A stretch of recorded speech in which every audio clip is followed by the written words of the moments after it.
were recently selected to play in the NHL. Now incoming freshman.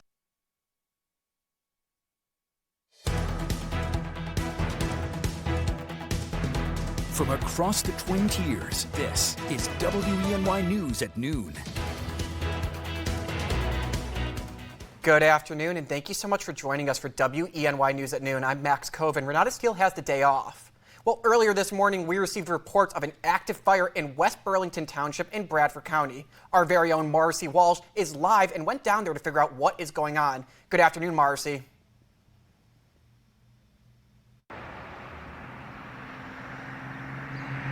Hi, Max. I'm here in West Burlington Township at the scene of a structure fire that happened earlier this morning. When we arrived on scene, there were about eight fire trucks from different fire departments. I spoke with the Bradford County Emergency Services Coordinator, and he said an ambulance passing by from a different call saw the smoke and called in the fire. The house behind me has a structure in back that caught fire. There was a man inside, but he was successfully taken out and transported to the hospital for smoke inhalation.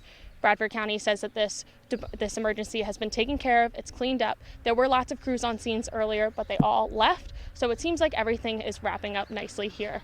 We'll have more updates on this later. I got an interview, so that's great.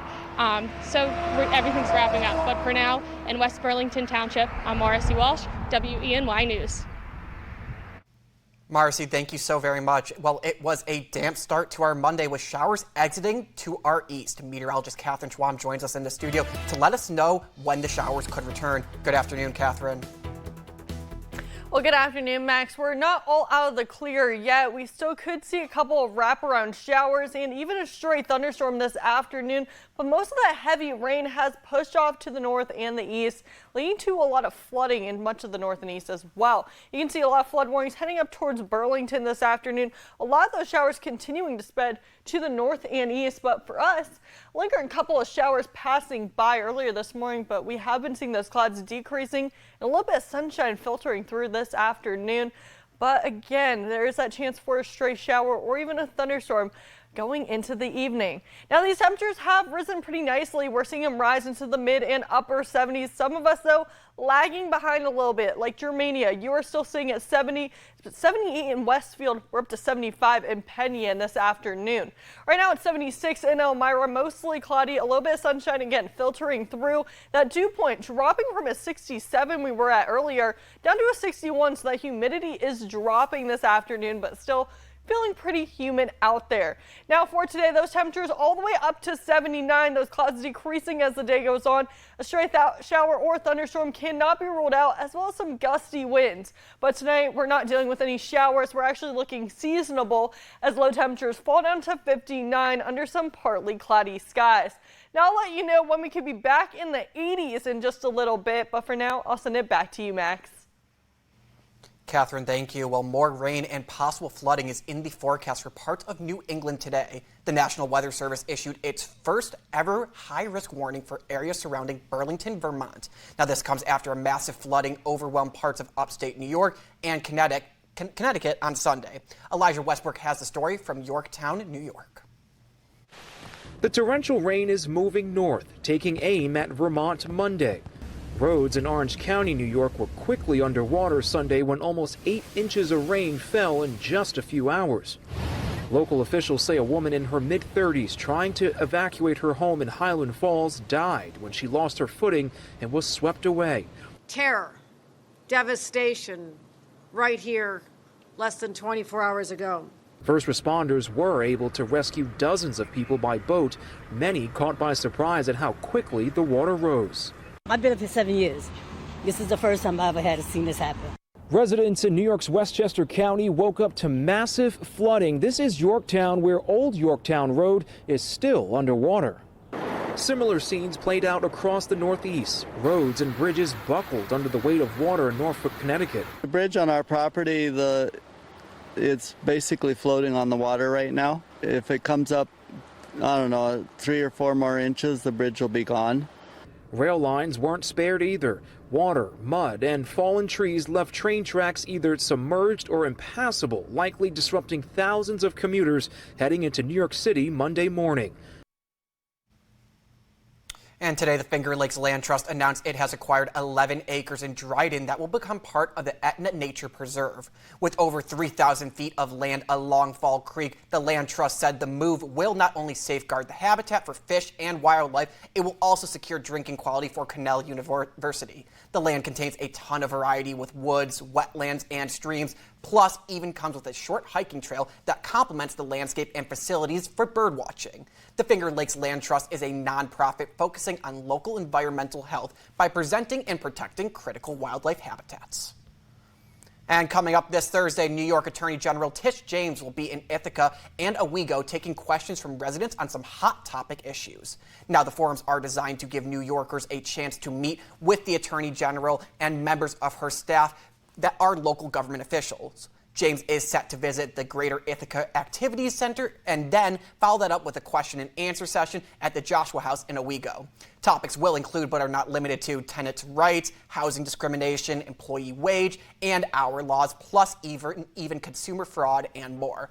And for more information on her visit, please visit our website, WENY.com.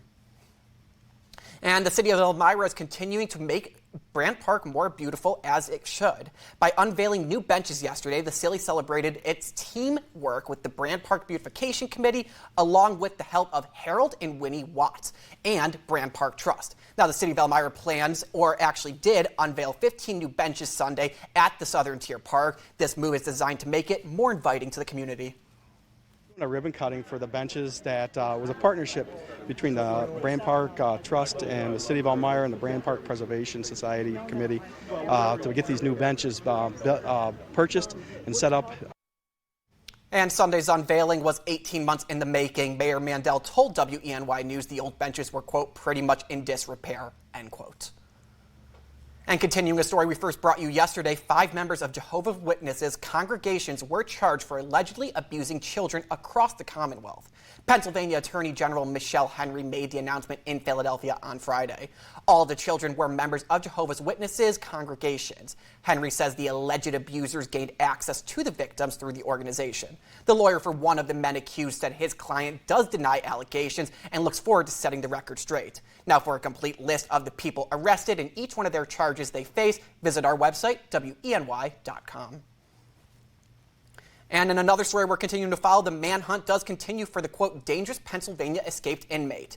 As first reported, Michael Charles Burham escaped from Warren County Prison on Friday. Now, according to a county spokesperson, he did elevate himself on exercise equipment and used tied-up bed sheets to descend from the roof. The city of Warren said Burham was last seen wearing a jail-issued blue denim coat, white and orange pants, and orange shoes similar to Crocs. Police continue to say Burham is a dangerous person with strong survivalist skills. The search is ongoing. And new details about that mass shooting in Philadelphia that left 5 people dead and 4 others wounded has come in. Yesterday, police revealed the suspected gunman killed his first victim nearly 48 hours before he opened fire in the Southwest neighborhood last Monday night. Investigators say Kim Brady Carricker allegedly shot and killed Joseph Wamau on July 2nd, and then some 44 hours before he went on that shooting rampage. Relatives did not find Wamau's body until July 4th, and detectives linked his death to other victims shot. Carricker is accused of murder, attempted murder, assault, and numerous other charges. He is being held without bail. And a suspected gunman is in custody after he allegedly shot 4 people while riding in an illegal scooter in NYC. Now, police say 25-year-old Thomas Abreu shot a man in Brooklyn neighborhood on Saturday morning. He then traveled to Queens, where he shot 3 more people. One of the victims was 86-year-old Hamu Sadi of Queens. They did die. Police arrested the gunman 2 hours after the first shooting incident. Officers recovered a 9mm semi-automatic pistol along with an extended magazine and additional rounds inside the scooter. Police are still investigating what happened and what determined the motive for the shooting.